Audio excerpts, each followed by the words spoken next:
Beberapa waktu lalu, saya dapat DM dari follower asuransi-indonesia.id mengenai tema apa yang akan dibahas di video saya berikutnya. Terima kasih untuk masukannya, teman-teman semua. Banyak yang request mengenai apakah jika sudah punya asuransi, harus beli asuransi lagi, atau kapan waktu yang tepat untuk evaluasi asuransi kita. Pada kesempatan ini, saya akan bahas ada 6 evaluasi kondisi kebutuhan asuransi. Apa saja kondisi yang sebaiknya mendorong kita mengevaluasi lagi kebutuhan asuransi? Inilah 6 di antaranya.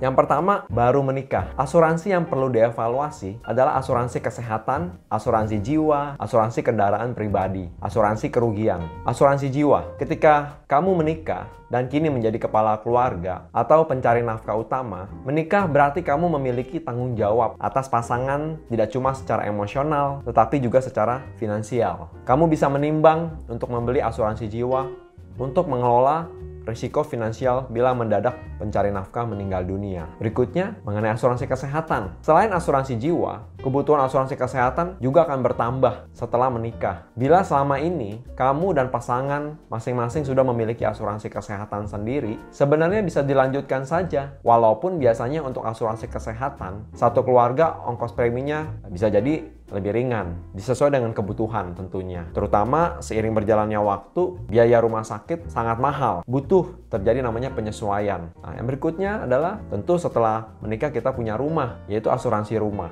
Ketika menikah, kamu dan pasangan tentu bakal tinggal serumah dan membawa barang masing-masing yang sudah ada sebelumnya. Bertambahnya barang yang ada di rumah, besar kemungkinan diikuti oleh kenaikan nilainya. Untuk mengelola resiko rumah, berikut isinya. Dari kebakaran, pencurian, dan sebagainya, kamu mungkin perlu menimbang asuransi kerugian. Berikutnya, poin yang kedua, yaitu jika jumlah anggota keluarga bertambah. Asuransi yang perlu dievaluasi apa aja? Yang pertama, asuransi jiwa, asuransi kesehatan, dan asuransi kendaraan. Asuransi jiwa, keluarga Anda bertambah jumlahnya. Ada anak 2, 3 yang lahir. Dengan bertambahnya anggota keluarga, sudah sejogjanya diikuti dengan mengecek kecukupan asuransi. Apakah uang pertanggungannya dibutuhkan masih sesuai dengan kondisi pertambahan anggota keluarga. Jangan lupa pula menambahkan nama penerima manfaat atau yang sering disebut beneficiary. Dari yang semula mungkin nama istri dan anak pertama, tambahkan menjadi anak yang kedua, ketiga, dan seterusnya. Berikutnya adalah asuransi kesehatan. Ini sudah jelas. Pertambahan anggota keluarga artinya resiko finansial akibat kondisi kesehatan juga ikut bertambah. Artinya kamu perlu menambahkan lagi asuransi kesehatan untuk anggota keluarga yang baru loh. Biasanya untuk asuransi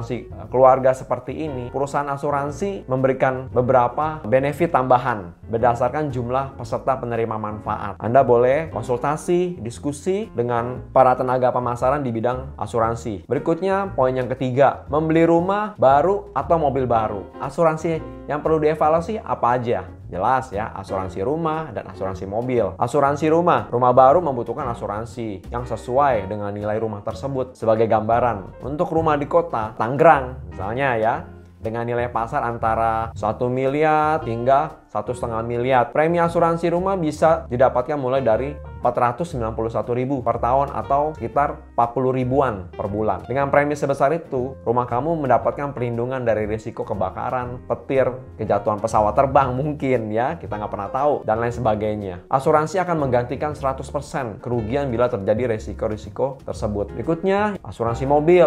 Asuransi mobil baru, apalagi di daerah padat seperti kawasan Jabodetabek. Kamu akan lebih menghadapi risiko kecelakaan ringan seperti tergores kendaraan lain kala berkendara di jalanan. Mungkin kamu sudah berhati-hati di jalanan, ya kan? Tapi kita nggak pernah tahu ya. Nggak disengaja ya bisa kesenggol mobil kita ya. Seperti juga risiko pencurian.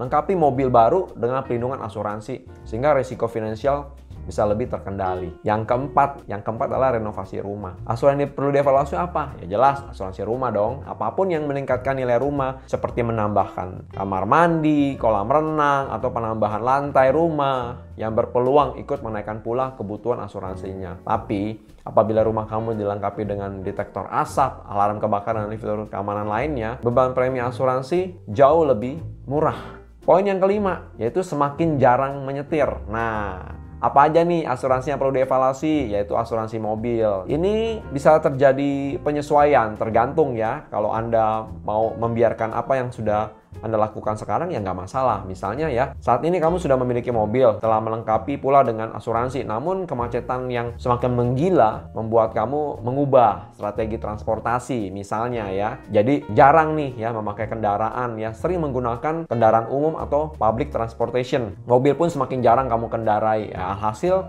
resiko seharusnya juga ikut menurun ya, karena memang mobil jarang digunakan. Bila demikian, kalau memang memungkinkan ya, kamu bisa menghubungi perusahaan asuransi mobil untuk menegosiasi biaya premi asuransi ya, untuk menyesuaikan mengenai premi yang kamu bayarkan tentunya. Yang keenam, kapan waktunya mengevaluasi asuransi? Yaitu saat anak sudah mandiri. Asuransi perlu dievaluasi apa? Asuransi kesehatan dan asuransi jiwa. Asuransi jiwa dibutuhkan sebagai mekanisme pengalihan resiko finansial saat terjadi resiko meninggal dunia pada pencari nafkah utama. Uang pertanggungan diharapkan bisa menjadi bekal bagi anak yang selama ini menjadi tanggungan si pencari nafkah atau sebagai tertanggung. Tapi apabila sang anak ternyata sudah mandiri lebih cepat dari perkiraan sehingga tidak tergantung lagi secara finansial pada orang tuanya, mungkin keberadaan asuransi jiwa sudah tidak relevan. Apakah Anda setuju?